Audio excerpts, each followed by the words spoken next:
இலங்கை முன்னாள் அதிபர் ரணில் விக்ரமசிங்கா கைது செய்யப்பட்டார்.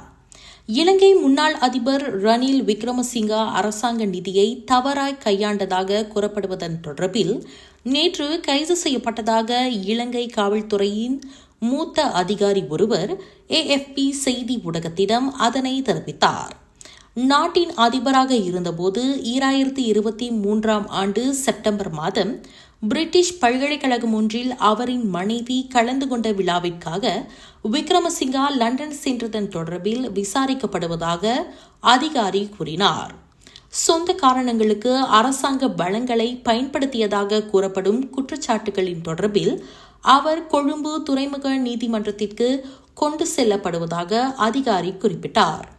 கடந்த 2023 ஹவானாவில் G77 உச்சநிலை மாநாட்டில் பங்கேற்ற பிறகு விக்ரமசிங்கா லண்டனுக்கு போனார்.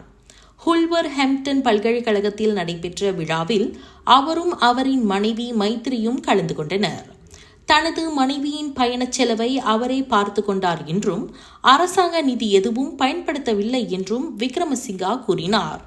இருப்பினும் விக்ரமசிங்கா தமது தனிப்பட்ட பயணத்திற்காக அரசாங்க நிதியை பயன்படுத்தியதாக காவல்துறையின் குற்றப்புலனாய்வு துறை கூறுகிறது. அத்துடன் பாதுகாவலர்களின் பயணத்துக்காக செலவையும் அரசாங்கமே ஏற்றுக்கொண்டதாகவும் தெரிவிக்கப்பட்டது. 2022 முன்னாள் அதிபர் கோத்தபாய ராஜபக்சே எதிராக இலங்கையில் போராட்டங்கள் வெடித்தன. அவர் பதவி விலகினார். அதன் பிறகே அதே ஆண்டு ஜூலை மாதம் விக்ரமசிங்கா அதிபரானார்.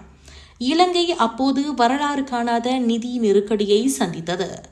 அந்த நேரத்தில் நாட்டின் பொருளியலை நிலைப்படுத்தியதாக விக்ரமசிங்கா பாராட்டப்பட்டார்.